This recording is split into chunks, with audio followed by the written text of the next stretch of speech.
दोस्तों, आज हम जो है आप लोगों को कक्षा 10 की जो इंग्लिश प्रोज है फर्स्ट चैप्टर, तो उसका हम फर्स्ट चैप्टर आज आप लोगों को उसकी समरी बताएंगे, वो भी हिंदी में। ठीक है, तो ये क्लास जो है आप लोगों के लिए काफ़ी हेल्पफुल रहने वाली है। चाहे जो बच्चे हमारे साथ यूपी बोर्ड के जुड़े हुए हैं, यूपी बोर्ड या फिर सीबीएसई बोर्ड के जो हैं, सीबीएसई बोर्ड हैं और क्लास 10 के हैं, तो सभी के लिए ये कक्षा 10 के जो भी विद्यार्थी हैं, चाहे यूपी बोर्ड के हों या सीबीएसई बोर्ड के हों, तो सभी के लिए ये क्लास बहुत ही महत्वपूर्ण होने वाली है। देखिए, ये एनसीईआरटी बेस्ड हम जो है टॉपिक बता रहे हैं, जो एनसीईआरटी में दिए हुए हैं जो चैप्टर, वही चैप्टर हम पढ़ा रहे हैं आप लोगों को। तो एनसीईआरटी बेसिकली देखिए सीबीएसई बोर्ड में भी चलती है वही बुक, और वही बुक अब यूपी बोर्ड में भी चलने लगी हैं। तो ये दोनों में सिलेबस सेम कर दिया गया है, जो इंग्लिश प्रोज का सिलेबस है, ठीक है, तो दोनों में सेम है। तो आज उसी में हम पढ़ेंगे। जो पहला चैप्टर है आ लेटर टू गॉड।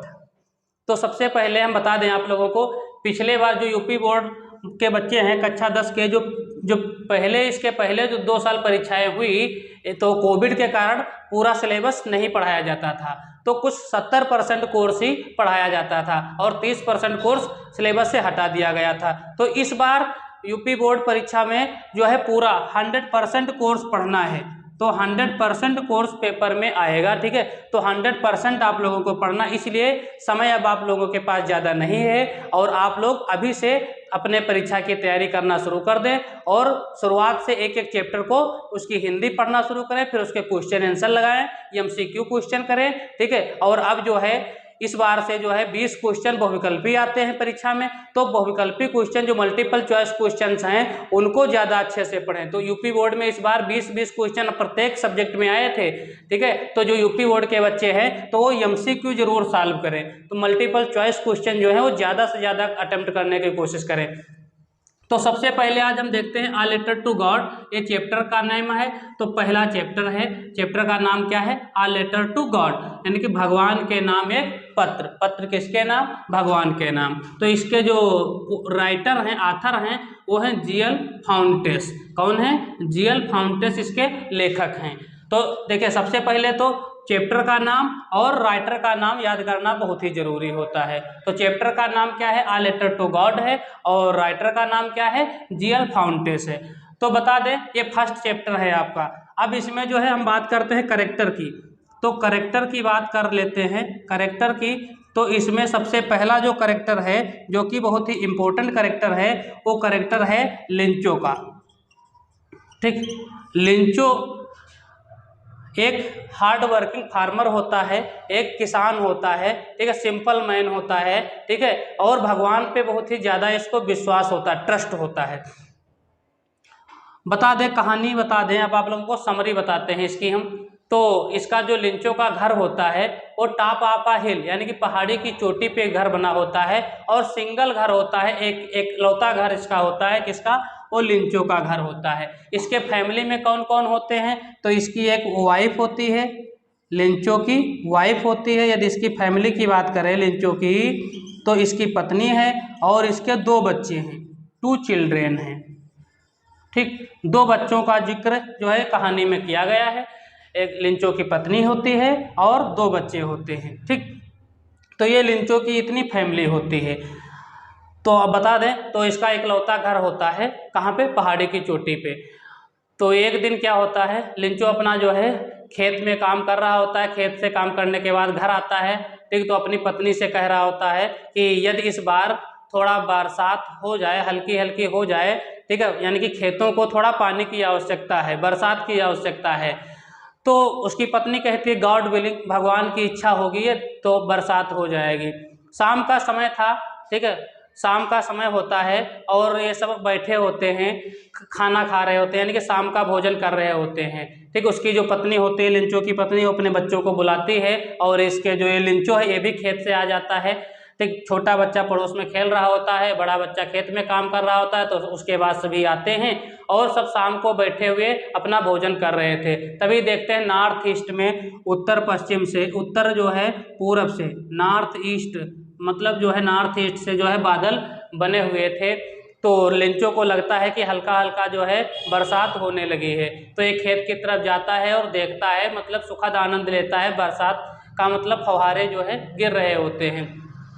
कुछ समय बाद क्या होता है, बहुत ही तेज स्ट्रांग विंड आती है, यानी कि बहुत तेज हवा चलने लगती है और बड़े बड़े पत्थर भी गिरने लगते हैं, बहुत बड़े बड़े जो बूंदे भी गिरने लगते हैं पानी की। तो जो पानी की बड़ी बूंदें होती हैं वो 10 पैसे के बराबर बताया गया है, 10 पैसों, और जो छोटी बूंद होती हैं वो 5 पैसों के, 5 पैसों के बराबर इसमें कहानी में बताया गया है कि जो है ये जो बूंदे हैं, ये सिल्वर कॉइन, पहले तो सिल्वर कॉइन से इसको नाम दिया गया, उसके बाद ये बड़ी बड़ी बूंदें जब गिरती हैं, ठीक, फिर क्या होता है उसके आगे, तो उसके आगे उसमें जो है बताया गया है कहानी में कि लिंचो अपना जो है जब फसल देखने जाता है, ठीक है, जो पत्थर गिर जाते हैं तो ऐसा मानो प्रतीत होता है कि लिंचो के खेत में नमक पड़ा है, साल्ट पड़ा है, ठीक है, इतना पत्थर गिर जाता है कि उसके खेत में लगता है कि नमक पड़ा है, ठीक।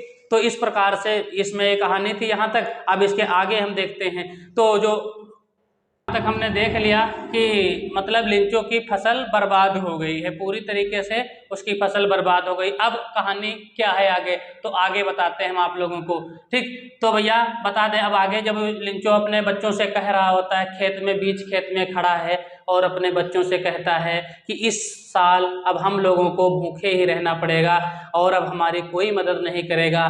तो लिंचो थोड़ा सोचता है और भगवान पे आशा लगाए हुए है लिंचो कि हेल्प फ्रॉम गॉड, भगवान से जो है एक ही अब ऑप्शन है कि भगवान से जो है सहायता मांगी जाए, ठीक। लिंचो, नो डाउट लिंचो खेत में काम करता था, एन ऑक्स मतलब एक, इसमें कहानी में बताया गया है कि ये बैल की तरह यानी कि जानवरों की तरह दिन रात खेतों में काम करता था। तो खेतों में काम करने के बावजूद ये लिंचो जो है हाउ टू राइट, ये जानता था कि किस प्रकार से, हाउ टू राइट, किस प्रकार से लिखा जाता है, अर्थात पढ़ना भी जानता था लिंचो, लिखना पढ़ना भी जानता था। तो लिंचो जाता है जो है शहर को जाता है और एक पत्र लिखता है वहाँ पे जाकर के, और फिर जो है पोस्ट ऑफिस में उसको डाल देता है, उस पर मोहर लगाता है और पोस्ट ऑफिस में डालता है। तो किसको लिखता है पत्र, तो भगवान को पत्र लिखता है, लेटर लिखता है किसके नाम, कि भगवान के नाम। अब उसमें लिखता क्या है लिंचो, अब देखिए लिंचो कितना इनोसेंट पर्सन इसमें दिखाया गया कि बहुत ही निर्दोष। कैसे बताया गया है इसमें, तो बताया गया, देखो उसमें इसने जो है 100 पेसोस जो है भगवान से मांगता है कि मेरी फसल बर्बाद हो गई है। अब ये नहीं लिखता है कि ओलों से, पत्थरों से बर्बाद हो गई है, क्योंकि उसको पता है कि भगवान ही ने तो पानी बरसाया है, भगवान ने, तो भगवान को पता ही होगा कि फसल हमारी किस कारणवश बर्बाद हुई है, ठीक है। तो इतना भगवान पे ट्रस्ट करता है, तो उसमें लिखता है कि हमको 100 पैसों की आवश्यकता है और हमें 100 पैसों आप भेज दीजिए ताकि उससे हम अपने परिवार का खर्चा चलाएं और अगली फसल जब तक ना आए तब तक बीज वीज बो लेंगे, तो इसलिए हमको 100 पैसों की नीड है, आवश्यकता है। तो इसने भगवान के नाम पत्र लिख देता है। अब अगला कैरेक्टर इसमें आता है पोस्टमैन का।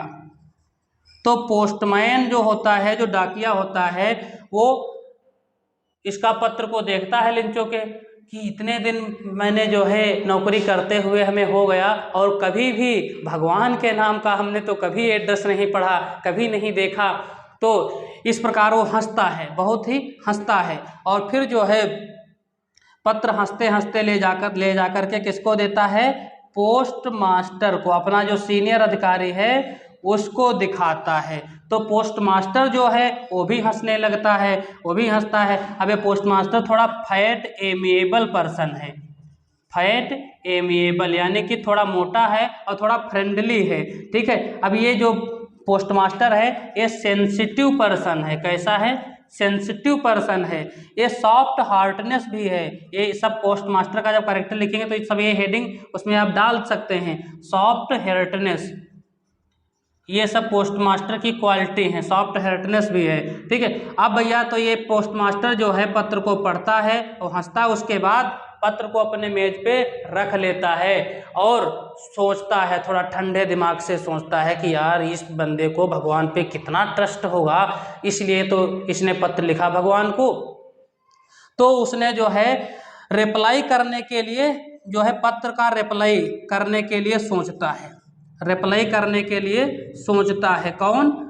यही पोस्ट मास्टर जो है रिप्लाई करने के लिए पत्र को सोचता है। तो अब ये क्या करता है, अब भाई 100 पैसों उस जमाने में भाई 100 पैसों जो है बहुत बड़ी रकम होती है, ठीक है। तो इतना पैसा एक नहीं इकट्ठा कर पाता है, अपने कुछ जो कर्मचारी वहाँ के होते हैं उनसे कहता है और अपने मित्रों से कहता है कि कुछ दान दीजिए, और कुछ अपनी सैलरी से पैसा मतलब रखता है। तो फिर जो है 70 पैसों जो है इकट्ठा कर पाता है। कितने? 70 पैसों। और उसमें लिंचो ने 100 पैसों की डिमांड रखी थी। तो अब ये लिफाफे में पत्र में रखता है और 70 पैसों उसी पोस्ट ऑफिस में, जो अब अगले संडे को जब लिंचो पहुंचता है पोस्ट ऑफिस को, संडे को जब लिंचो पहुंचता तो वहाँ पूछता है कि मेरे नाम का कोई पत्र आया। तो पोस्टमैन जो था पहले से जानता था कि यह लिंचो आया है, तो उसको पत्र दे देता है। अब लिंचो को कितना विश्वास था भगवान पे, तो पत्र जो है वहाँ तुरंत नहीं खोलता है, उसको पता था कि भगवान ने हमारे लिए जरूर पैसों भेजा होगा। तो उसके बाद जब वो पैसों को काउंट करता है, गिनता है, तो भैया लिंचो थोड़ा एंग्री हो जाता है, गुस्सा हो जाता है। अब गुस्सा क्यों होता है? क्योंकि उसने उसमें देखा तो 70 पैसों मिले। वो जानता था, उसे भगवान पे पूरा विश्वास था। वो कहता है कि हम जो है आपने पूरे 100 भेजा होगा, लेकिन जो पोस्ट ऑफिस के कर्मचारी हैं इन्होंने मेरे 30 पैसों चुरा लिए। तो इसलिए वो तुरंत दूसरा पत्र लिखता है और कहता है, Lencho writes another letter to God but with a message not to send the mail. कहता है कि अब इसको जो है मेल के थ्रू आप मत सेंड कीजिए, क्योंकि जो यहाँ के पोस्ट ऑफिस के जो आदमी हैं, पोस्ट ऑफिस के जो आदमी हैं वो बंच ऑफ क्रूक्स हैं।